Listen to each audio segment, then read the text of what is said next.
Good morning. Thank you guys for being here. Should have left this over here, excuse me. All right. Thank you guys for being here. Appreciate you. I'm Jody Willoughby, Etowah County District Attorney. What a pleasure it is to be here. As you saw on the previous screen, we had about 10 agencies involved who all came to assist on Wednesday, August the 5th, on a multi-agency drug search warrant hit that involved roughly 8 locations. We have part of the crew right here, obviously, is their representatives, and it's an honor to be standing up here with everyone here. On August the 5th, we were able to execute multiple search warrants and effectuate arrest warrants that we had on the following named individuals. We had Zaquavius Clay, age 34. He was arrested on 2 counts of drug trafficking. This was over at 1543 Terrence Drive in Gadsden.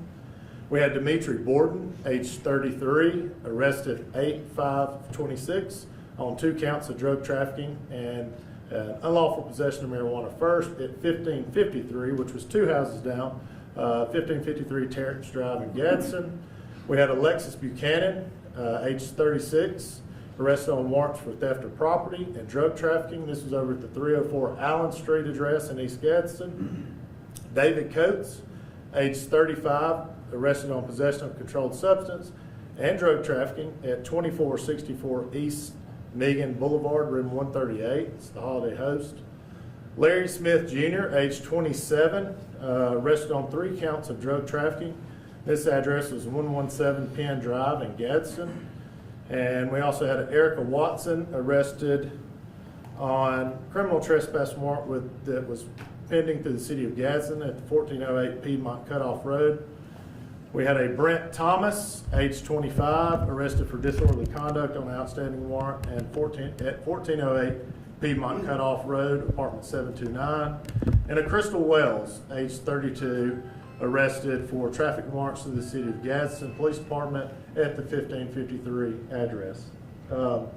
Just briefly, this investigation began, Hutch, I believe we said April was one of our first opportunities to begin this investigation, and what then made it what it was with the rest of the individuals and a targeted multi-location hit. The investigation was ongoing, obviously, for the past few months, since April into May, and we started having collaborations between my office, FBI, ALEA, Gadsden, Etowah County Drug Enforcement Unit, and obviously Etowah County Sheriff's Office.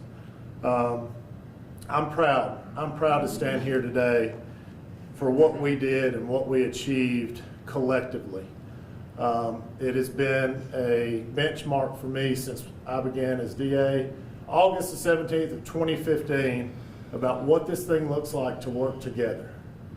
And I believe Wednesday morning showed us exactly what it looks like to work together. It was one of the most incredible operations that I've been a part of, to look out and see so many people, so many law enforcement agents who were out there from various jurisdictions, not just our home jurisdiction. We had Oxford, we had Calhoun County Sheriff's Office, we had FBI, we had ALEA, we had task force officers from each, we had Gadsden Police Department, our Etowah County Joint Special Operations Group. Everyone involved was so professional. They were very much ready. They showed up ready to execute their ops plan as it was stated, and it went off, I'm shy to use the word flawlessly, but as close to flawless as it could be. And that's a testament. It's a testament to these guys' training that they do weekly, monthly, annually, and just the training that they receive every day in working dope cases. And we're here to send a message. We're here to send a message that if you're going to deal fentanyl and put this stuff on our streets, we are coming for you. And I need you to understand that. We are coming for you. And it will not stop. Wednesday was just the beginning. It is just the beginning, and we look forward to continued investigations into drug trafficking, drug distributions, possessions, and I don't care how far down we have to go all the way to a traffic ticket. We're going to figure it out.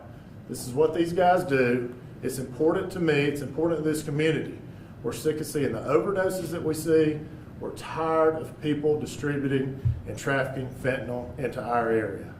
Will we get it all? No, let's be real. We cannot possibly do that. And before I go on too much of a tangent, because I will, you know, I'm on these scenes so often. I go out and work with these guys as much as I can. And even on Wednesday, you know, and I see the keyboard warriors out there on their computers and on social media. You know, everybody's a reporter these days with their phone and their camera, and I hear the complaints. Oh, the military showed up. Why is everybody looking like they're in military garb? And you know, why such a show of force?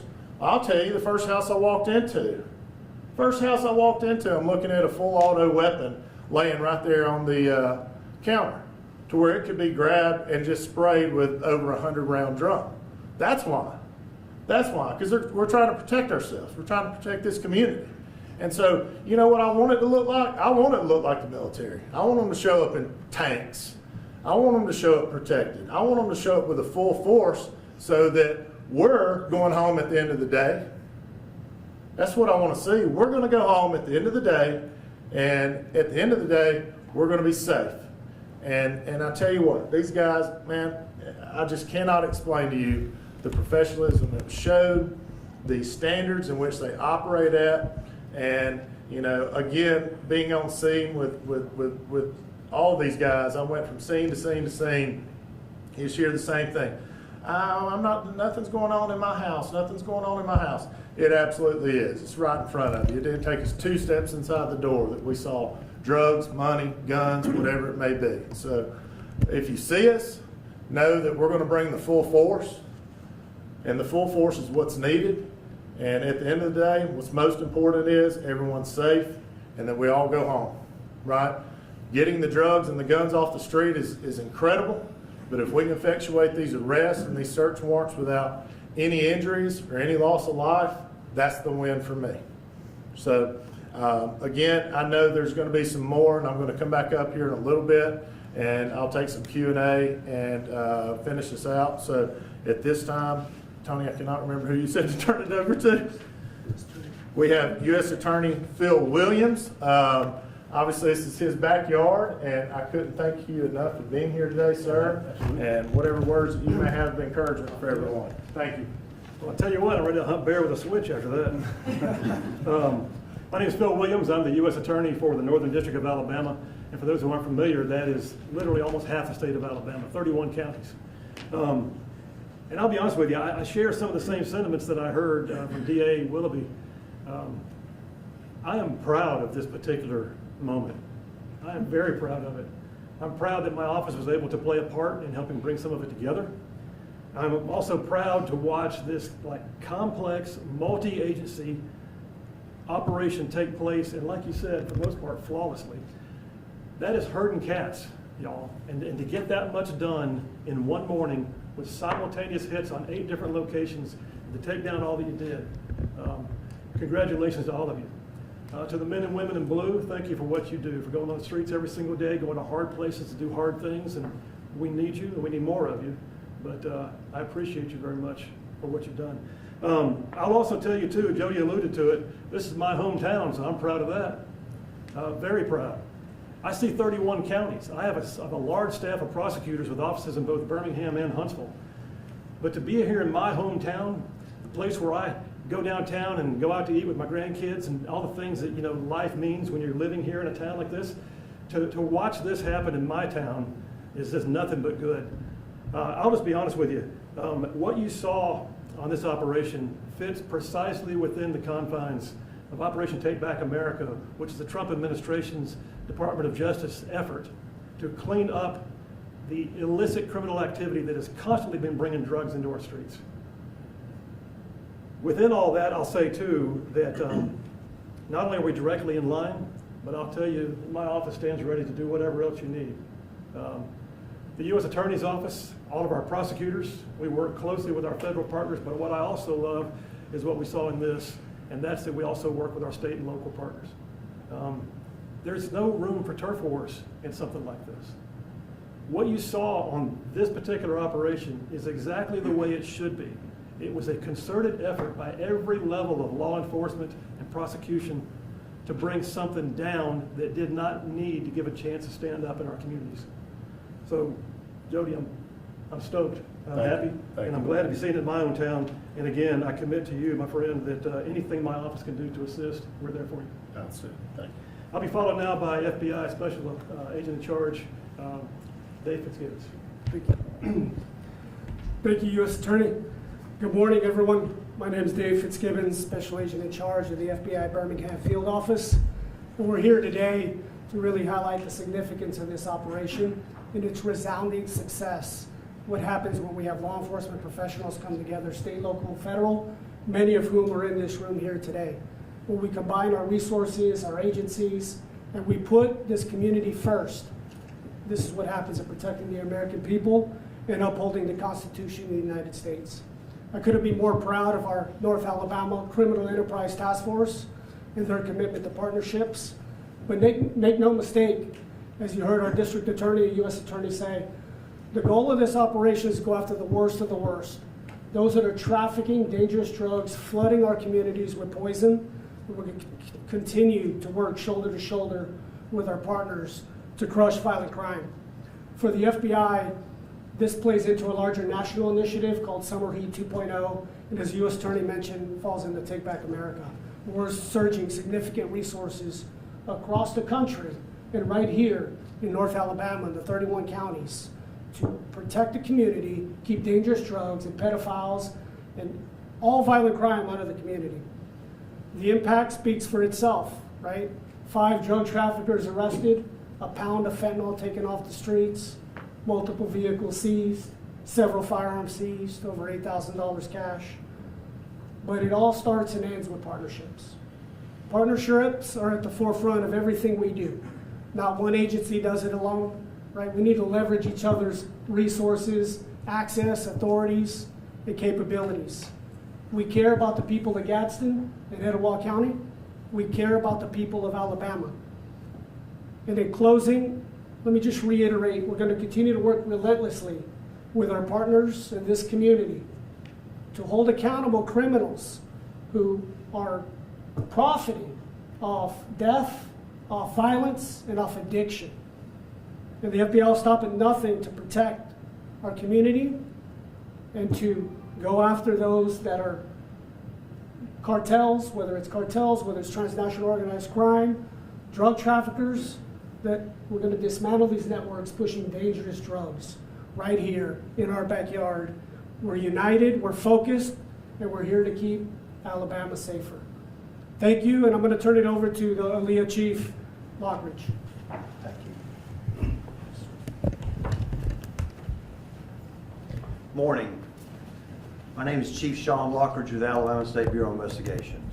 This operation is about much more than statistics. It is about protecting Alabama communities, enforcing Alabama laws, and ensuring substances are not being sold in our neighborhoods. No operation of this magnitude is successful without teamwork. And I want to thank the dedicated members of our local law enforcement partners as well as our federal partners in this area. Our partners work side by side with ALEA throughout this investigation, especially with our case agent, Jesse Cunningham. Their professionalism, dedication, commitment to public safety were instrumental to the success of this operation. On behalf of ALEA Secretary Hal Taylor, we appreciate our working relationships with everyone involved. This operation sends a clear message. Alabama will continue to aggressively investigate crimes involving illegal controlled substances and will remain committed to protecting our communities and keeping our citizens safe. Thank you. I'm going to now turn over to the Etowah County Sheriff. Good afternoon. Just to resoundingly say what's been said before by our U.S. Attorney, our District Attorney, ALEA, and all of our local partners, to see us work collaboratively, but to say that we send a message that fentanyl is death, and those that want to bring poison to our streets we want to send the message that we won't only use the technology that's available today, but as importantly has been emphasized, the team. Together, everyone achieves more. But the collaboration of local, state, and federal law enforcement to see to it that you are hunted down, arrested, and prosecuted. Because ultimately, it doesn't take but a gram of that to lead to death. And that's what I don't want my grandchildren, your grandchildren, or anyone else in this community to be harmed by. And in closing for me, I want to say that I have the privilege of standing here and saying that truly the men and women that are sitting out in the seats with the Gadsden Task Force and the Etowah County Drug Enforcement Unit that were the boots on the ground, and very thankful for Calhoun, Oxford, and the SWAT teams that came in. And as the DA said, regardless of the drugs that was found, to be able to simultaneously affect that operation and no one be injured, and all the bad guys go to jail, and those poisons to be collected and sent off to the lab so that we can see that these people face the price that they have chosen to face. So that's what I have to say. I'm thankful for everyone in this room and all of the collaboration, and look forward to the future of that to continue. I'll turn it now to Gadsden's Public Information Officer, Dusty Ford. Hello, I'm Lieutenant Dusty Ford. I'm here to speak on behalf of the Mayor of Gadsden, Mayor Craig Ford, our Police Chief Lamar Jaggers, and the City of Gadsden as a whole. I was thankful to get to be a part of this operation. You've heard all the stories so far of how this came to place and how these things come together and what an operation it is. We're thankful for the partnerships that we have. Our Street Crimes and Narcotics Task Force, our partnership with Glencoe Police Department, ALEA, the FBI. We're thankful for Calhoun County SWAT showing up, Oxford PD, all the countless agencies that were there that made this day possible. But more importantly, what that shows is what this does to a community. And those that buy and sell aren't the only people that affect a community when something like this is going on. When these transactions are happening, it steals a sense of security, it robs neighborhoods of opportunity, and it takes away the safety that we have in our homes. That brings fear where we should find peace. And something like this can absolutely transform that. This operation is showing the progress that we're making in cleaning up Gadsden. I want to go ahead and reiterate what's already been said by these fine men behind me. We're not going to stop. If you're going to traffic drugs in Gadsden, you're going to meet a relentless force. We'll outwork you every single day. We're going to show up and we're going to show out for the people of Gadsden, because our community deserves a place where people can feel safe, children can thrive, and businesses can operate without fear. Thank you. All right. This time we'll do some Q&A, and if it's a question that I don't see that needs to be answered at this time, I'll let you know. Yes, sir. Can we go back to that other photo with all the evidence? Is that possible? Sure. Could you walk us through kind of what we're looking at here? Like, I have no idea what that photo in the middle is. And then can you talk about just how deadly this stuff is? Yeah, so in each of these three that are going down, like you were playing tic-tac-toe, you're looking at fentanyl that's going to have an altered coloration, some type of dye or food coloring or something that's going to give it that purple tint. And this is what we're seeing is so deadly. You know, used to you could almost even think that marijuana is safe to some degree. We're seeing fentanyl in marijuana. Used to we had heroin. We don't even have heroin anymore. What we believe to be heroin, when it gets sent to the lab, is coming back with fentanyl. And the purity levels that we're seeing with fentanyl are so great that, you know, let's say we're going all the way down to just the user, the addict, who maybe has a heroin addiction or an opioid addiction, and they're getting cut with fentanyl and they don't know it. It's going to kill them. They're going to OD. And thankfully, with the wisdom of our legislature, this past session has now allowed an opportunity for state prosecutors to prosecute those who distribute fentanyl in which a death results under the manslaughter statute. So we are very thankful for that. We did not have that until 2026, technically. And so you've got the fentanyl here. You've got some scales, digital scales. Couldn't really exactly tell you the caliber of that right now without staring at it. We can probably say that's roughly a 9mm. Looks like to be a Glock.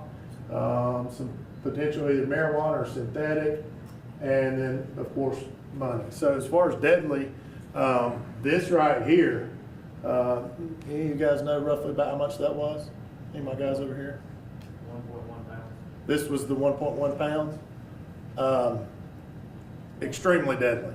I mean, when I go into the one of the houses, and I think this was on the FBI search warrant, and there's fentanyl all over the floor. These guys, I mean, it's masks, gloves. Honestly, they probably needed more than that. Probably needed the rebreathers if they had them. It's that dangerous. There's fans going everywhere. It's kicked up in the air.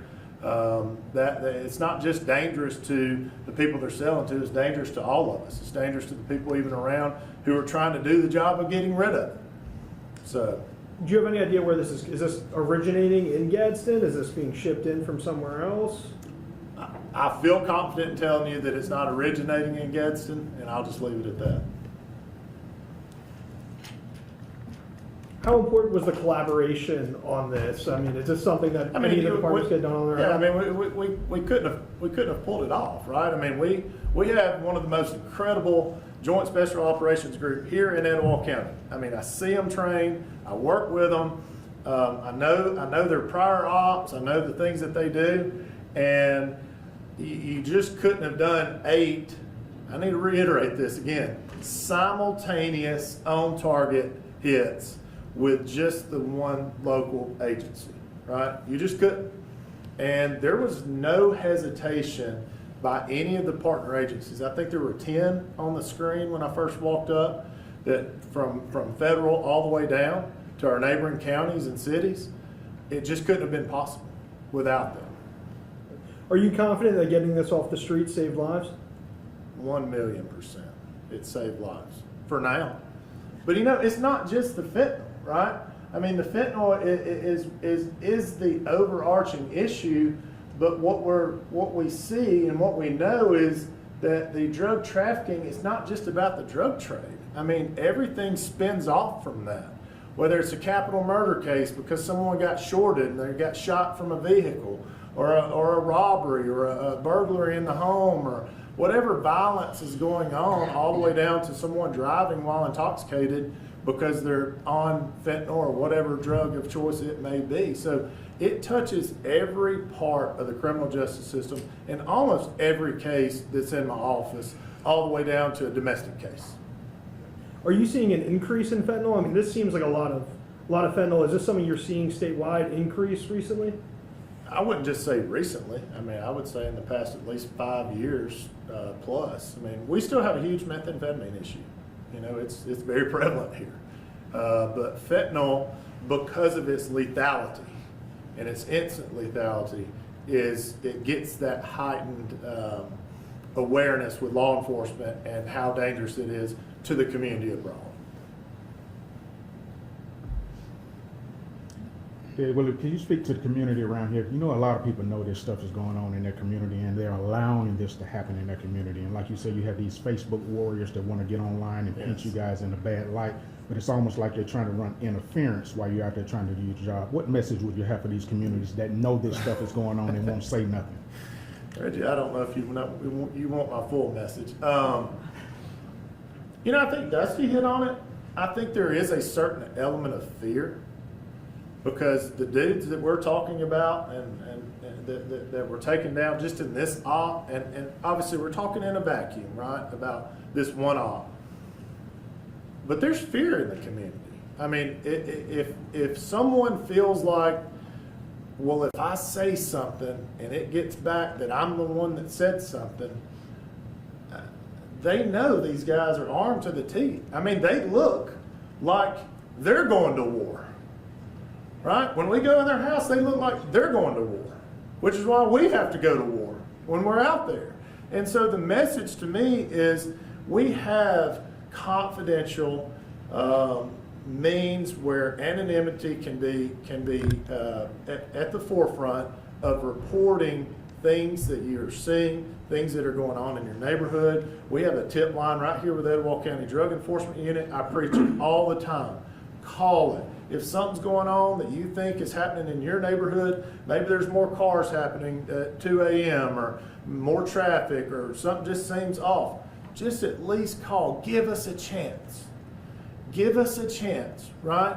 We're going to protect you and we're going to protect your identity, but give us the opportunity to then go and investigate it and maybe take these bad guys out and get them out of your neighborhood. Because I know ultimately they don't want them there, right? They don't. But the attempts at the hindering and just the bashing of law enforcement, whether it be in person, which we have. I mean, I had multiple people come out to me like, "What are y'all doing? You woke me up. I'm so sorry we woke you up." The least of my concerns at 0800 roughly Wednesday morning was who we woke up. It was this. And saving the rest of the lives that this 1.1 pounds, this is from one location, by the way. We have others. But my importance is saving the community from that, not did you get 8 hours of sleep last night. The people that were arrested that you showed the mugshots of, are they being prosecuted both federally and on the state level? Yes. Yes. We're working closely with the U.S. Attorney's Office on that, as well as the FBI, and how we maneuver from here will be through further discussions on the prosecutorial routes to take. How long did this entire investigation take from start to finish? Almost 4 months-ish, roughly. It's not over. It's not over. Still ongoing? Still ongoing. That's why I told you there may be limited answers. So you've done a good job of the questions so far. Haven't gotten into the area that I didn't want you to get into. So. Y'all are quiet bunch. Nobody else. I'm ready. Anything else you want to add? Just a continued appreciation from my office. I know that what we're seeing in these types of cases is, one, there's immediate access to my office. And then what that looks like is putting together not just an investigative plan, because, you know, getting to probable cause is one thing, but to get to beyond a reasonable doubt, there's a huge canyon in between those two, right? And so the message with our law enforcement here is it doesn't just stop at probable cause. It doesn't just stop at, well, we got enough to arrest under our laws in the great state of Alabama and the United States. It is, how do we arrest, and then how do we have a successful prosecution all the way through? That's been what these guys have been honed in on. And I'll speak for all the other agencies that have been involved with us. They were ready to take on the fight, ready to make sure that these cases are so solid. The thoroughness that I saw, the tediousness, the professionalism, the conscientiousness of what they were doing while on scene, and ensuring that they were gathering every little piece of potential evidence to then come back to help with a successful prosecution. That's what I love to see. It's not just blow in the doors, get the bad guy, and get out. Right? There's so much to be garnered at each location so that we could then take that, continue the investigation, but also make it look as we're going to have and will have a successful prosecution in each and every one and at each stage. So both federal and state. I'm not trying to speak for the U.S. Attorney's Office, but What he said. what he said. Yeah. So, but yes, Reggie, going back to your question, ultimately for the community, please give us a chance, speak up, give us a call. I don't have the tip line right here handy. You know, got it rattled off in your head. We'll get it out there in a separate written press conference. But that would be my encouragement to this community, because it's wonderful having all of us in the room and doing this and putting the spotlight on the hardworking individuals here. But what we know, even from a violent crime standpoint, what we know, if you don't have buy-in, not for just your players, but your parents as well, then the team is going to struggle, right? You're only going to be so good. So the community buy-in is the message. Like, when are you going to get tired of it? When are you guys all out there who are watching this going to be tired of it enough to where you call us and you give us a chance and you can see the results? We weren't taking neighbors to jail. right? We weren't the guys that came out and like, what are y'all doing? You woke me up. We're not taking you to jail, right? We're after the guys that we know that are doing the bad stuff. So the hesitancy is out there. I mean, and that's a job that we got to do, right? That's a job that we've got to show the community that if you do call us, we're going to take care of you and take care of your neighborhood and try to make it as safe as possible. So with that, I appreciate you gentlemen being here today, and I know some of you had quite a drive. I'm not going to begin to sit here and thank all the individuals who were at the table at almost every meeting that we were having leading up to this op. You know who you are. I'm kind of looking at you around the room, but thank you.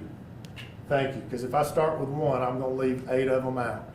But thank you. Know how much it means to me, and we're already talking about how do we take this platform that we saw was so successful. I mean, the people we haven't even met came to help us out with this. How do we take this platform and jump off from it and make it better here in Etowah County, which then obviously has an exponential growth factor to make it better for everyone around us. So I appreciate your time, appreciate you being here, and I look forward to what we're doing in the future. So thank you.